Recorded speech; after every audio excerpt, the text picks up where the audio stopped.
So after seeing Teen Titans Go to the movies, I went and saw Mission Impossible Fallout. Now, in all the movies that I had to catch up on over the last couple weeks, this was the one I was looking forward to the most. To the point, like, I was like, man, should I just go see this first? Like, I was like, man, I don't want to start off, like, catching up on movies by just watching fucking Mamma Mia, but I was like, fuck, I'll just do them all in order. That's pretty much how I did it. It's like, I'll go see them, like, when they all came out first, which one came out first, and then go from there. So I was like, all right, like, I pretty much, like I said, I went and saw a double feature of Teen Titans Go and then Mission Impossible Fallout. So the Teen Titans started at 4:30, and then I had a little bit of a break, and Mission Impossible started at 7:10. So the Mission Impossible ends until probably about 10 o'clock, and I'm like, damn, I've been here for fucking 6 hours. Like, man, I do not miss doing these double features. It's like, I should have thought this a little bit through, as I just got off of work. I was pretty tired for most of Teen Titans Go to the movies, but not too much with Mission Impossible. But like I said, Mission Impossible I've been looking forward to. I generally like the Mission Impossible movies, especially the last two movies have been really fucking good. I watched the other. I never saw the second one, but I've watched 1 and 3, and I've always thought they were pretty fine movies. But then, like, Ghost Protocol and Rogue Nation came out, and I thought they were fantastic movies and, like, improved upon, like, the other films. I thought they did a really good job with these. And I'm generally a fan of Tom Cruise as an actor, so. And then, to my fucking surprise, I didn't even realize that this movie was getting insanely good reviews. Like, it's at 97% on fucking Rotten Tomatoes. And some are even fucking claiming, like, up to before this movie, I went and saw this movie, I was seeing people claiming that this was one of the best, not just the best Mission Impossible movie, not just the best Mission Impossible movie, but also one of the best action movies ever. Fucking ever. That's like, really fucking a big claim to make. I mean, I was like, man, this movie's getting a lot of fucking hype. I'm like, man, I hope all this hype isn't gonna make me all excited, and it's not gonna live up to the fucking hype. And you know what? I'm gonna probably go into hyperbole now, because I fucking love this movie. This movie is easily one of the best action movies I've seen in a long fucking time. And one of the best movies of the year, period. Like, this is a strong contender for my favorite film of the year. Like, this is easily my favorite film of the summer. Easily. Like, god damn, was this a good fucking movie. This lived up to all the hype. It's a movie that I think, like, probably about 20 minutes into it, I was like, I fucking love this movie. It's been a long time since I've about even 20 minutes into a movie I've ever said, fuck, I love this movie. Because this movie is so fucking good. It's a movie that I don't even want to try. I'm going to try not to spoil if you haven't seen Mission Impossible Fallout yet. And I probably won't, but I fucking love it. It's a goddamn great movie that it's one of those movies that I'm really happy, because this movie, the trailers don't give away too much of the plot. And I was worried kind of like with that going in, but no, it really doesn't. It's a movie that's suspenseful as shit. There's multiple times while watching this movie I was wondering, how the fuck are these guys going to get out of this situation? I mean, I knew somehow they probably would, but there are moments I found myself going, what the hell are you going to get in this situation? It's non-stop intense. This movie is just intense.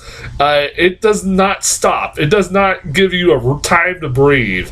Like, it's just, like, when you think things are going Tom Cruise and his team's way, something else will fucking happen. Like I said, it's one of those movies, it's really fucking good. The action set pieces are fucking great. Tom Cruise, like, I generally love Tom Cruise.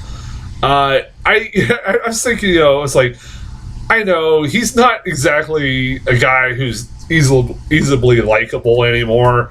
I thought about it as, like, if he would just one day just denounce fucking Scientology, you know what? I guarantee people would like him a lot more because he is just so goddamn charming and so goddamn charismatic. It's hard not to like him.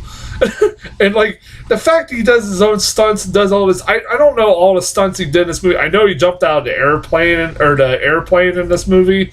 Even though there's parts of that you can tell were like just, you know, some CGI scenes. But for the most part, it's like, that's fucking cool. He jumped out of a high altitude airplane, and that takes balls, man. Like, I will never fucking take that away from him. That he does his own stunts. I give him a lot of credit for being a big name actor like him doing that. That's fucking awesome. I generally like everybody in the goddamn this movie. Like, I love that how they even. I only even say this about the Mission Impossible movies. You know, it's kind of cracks me up. Is like everybody always talks about how they feel like the American equivalent to the James Bond movies is Jason Bourne. I always disagree with that, and I would even say I think the Mission Impossible movies are the fucking American equivalent of the James Bond movies. I don't care if you fucking disagree. My opinion is right. But because like Jason Bourne is such a nothing character compared to James Bond, and I'd rather like follow Ethan Hunt than fucking Jason Bourne any goddamn day of the week. Like, he's a fucking more compelling character and three-dimensional character than fucking Jason Bourne is. And like I said, like in this movie, they give him like some really goddamn great scenes that, like, not just action set pieces. He's actually gives Tom Cruise some really good acting scenes, and he's really good of an actor. Like, he's put in some dilemmas where he has to either save like the whole fucking entire world, or you know, save the entire world, or just save one of. That's pretty much the theme of the movie. Like he keeps saving his friends over pretty much ensuring the safety of the whole fucking free world, which is kind of almost dumb, but you know, like on paper you're like, that seems like that guy's kind of bad at his job, but really they kind of give a good explanation of why he does the things he does. He's a three-dimensional character in this fucking thing. Like, even fucking like, this is another movie. It's like, fuck, I love Ving Rhames. I miss Ving Rhames. And he has actually some pretty damn good scenes in this movie. He's in a majority of this thing. And I'm like, I wish Ving Rhames was in more shit in this. Like, he's a really good actor. And I think I was like about towards the end of this movie, I said that. I was like, yeah, I wish I saw Ving Rhames in more shit than this. I fucking love, Rebecca Ferguson, like, they're trying, like, this movie, like, one of the things that I do gotta say about this movie, you have to see the Rogue Nation. You have to remember a lot about Rogue Nation. It's like, it's been a while, it's been since, like, the first, when I saw it in theaters, Rogue Nation, so it's been like since 2015 since I've seen that movie. So I had to get a little refresher course. I'm glad I did, because this movie is like an exact direct follow-up to Rogue Nation. Like, pretty much all the events that, like, pretty much this movie ties in pretty much right directly to Rogue Nation. If you haven't seen Rogue Nation, you're gonna be fucking lost. Like I said, the villain in this movie is pretty much the same villain in Rogue Nation, which I fucking forgot until, like I said, I got myself a little refresher course. This is also, I mean, if there's anything I can complain about, this is not, I guess this is like something I did complain about with Equalizer 2, Equalizer 2 too. But I thought this movie was so much fucking better that I can forgive it with this movie. That it's one of those movies, if you've seen enough movies that like I have, and have seen enough of any of these kinds of movies, like these spy movies, you can, I guarantee you, figure out who the fucking villain in this movie, because there's this mysterious guy that they're trying to figure out. No one knows this guy's identity, that's doing, like, you know, trying to sell these this uranium, so that he can build a bomb and basically destroy the world. And pretty much, it's one of those times like as soon as you see a character or something, they put a description of what this guy is supposed to look like, and you see a certain character, you go, that's who the villain is. I guarantee it.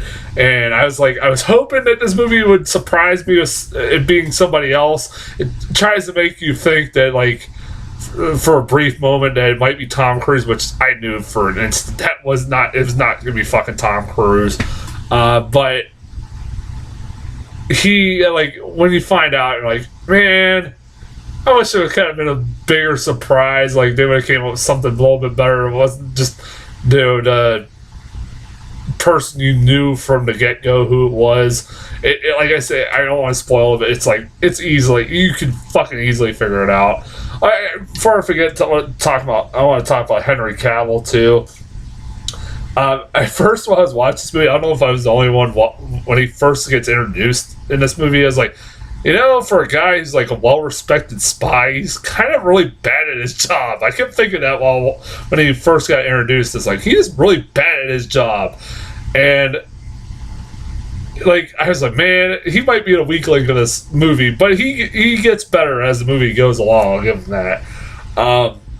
I also, like, every time I saw that mustache, I'm like, yep, this is that fucking movie that, caused all that problems for Justice League. It's like, did he really need a fucking mustache for this movie? No. There was no point. So why did he grow a mustache? Like, I mean, I know Justice League had pretty much wrapped up filming, they're filming, and they, didn't know that Justice League needed to do reshoots, and that's Warner Brothers' fault. So, I mean, but still, did he really need a fucking mustache? Like, you couldn't have I know they already shot a bunch of this movie, Mission Impossible movie already, so they couldn't just fucking remove the mustache. There'd be continuity issues all over the fucking place. But it's like, just tell him not to fucking, just in case he lands another role, why don't you just tell him not to fucking grow a mustache? It's not essential to a plot, so what I don't know.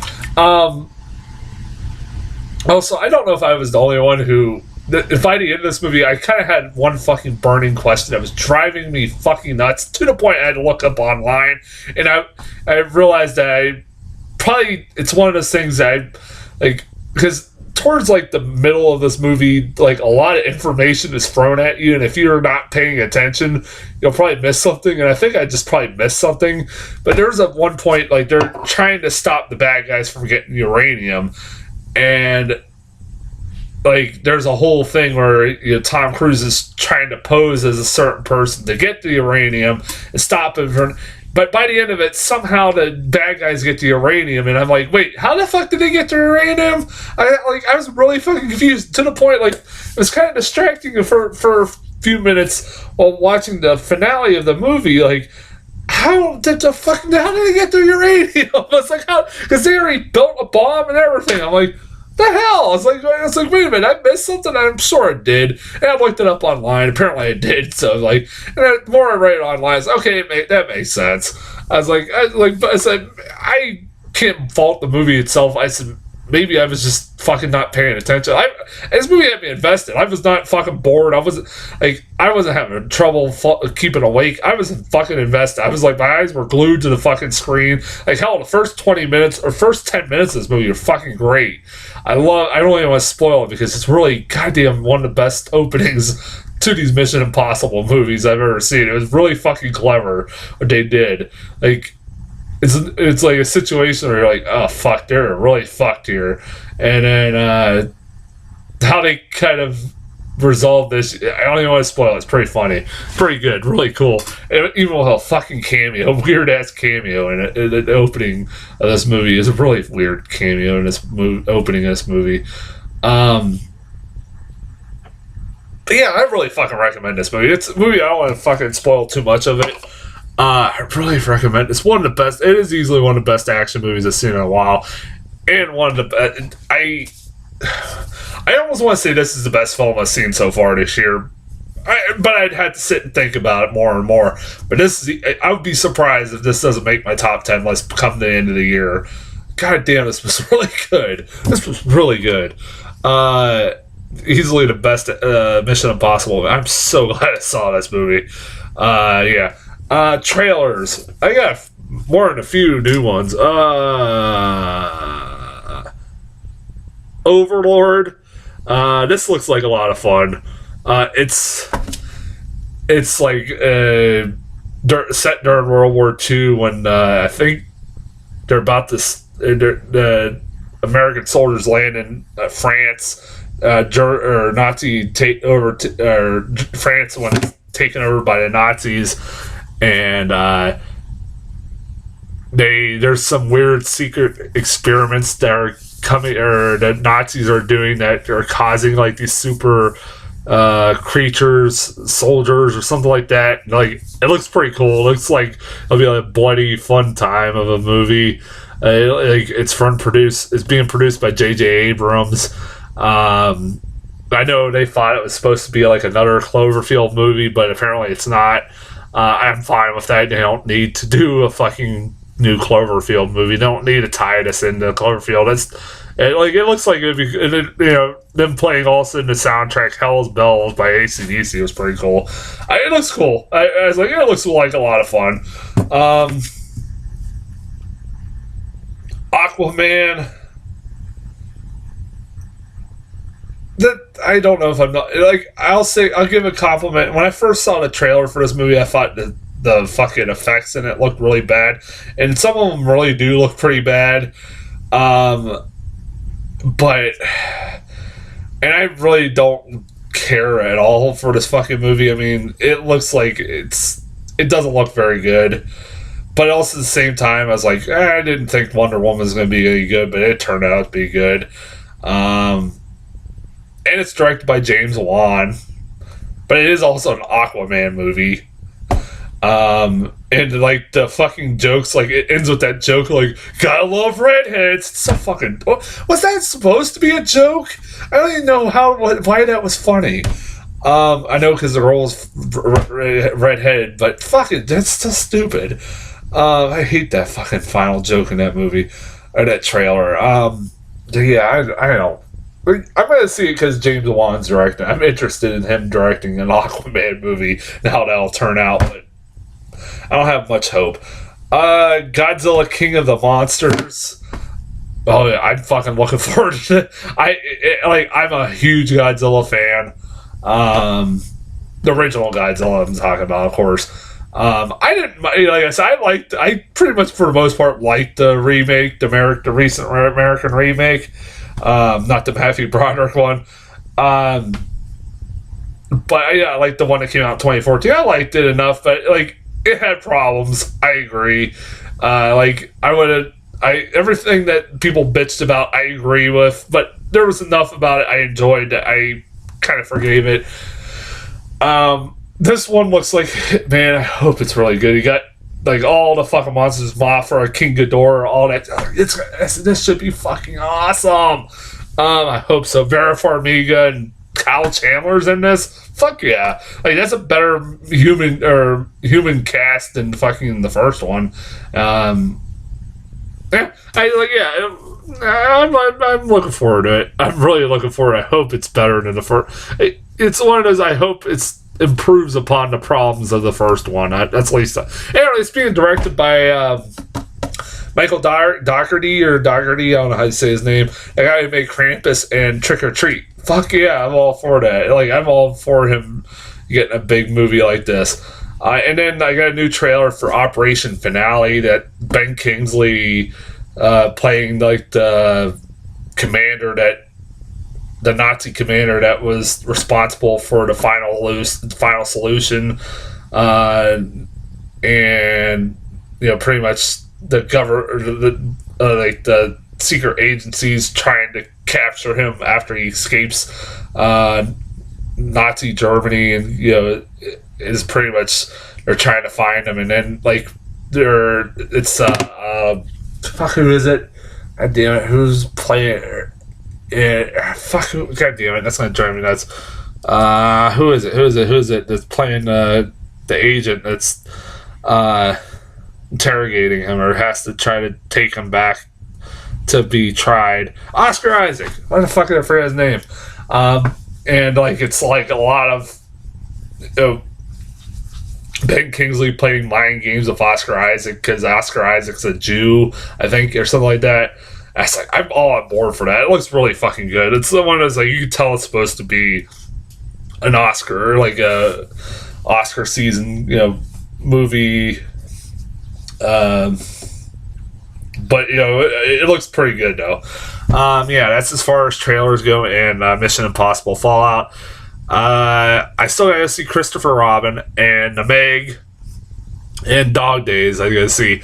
I didn't get Black Klansman. I'm fucking pissed. I'll explain that maybe in another review. But my theater decided for some reason, like for pretty much a couple weeks now, it was on the listing for movies that were coming up this weekend, and then it just fucking disappeared. We still got Death of a Fucking Nation playing in our theater, but we don't get Black Klansman. I still haven't got Sorry to Bother You, or even fucking Won't You Be My Neighbor. Yeah. So, yeah, that's as far as those movies go, but I'll have Christopher Robin, The Meg, and, Dog Days. But until then, I'll talk to you guys later.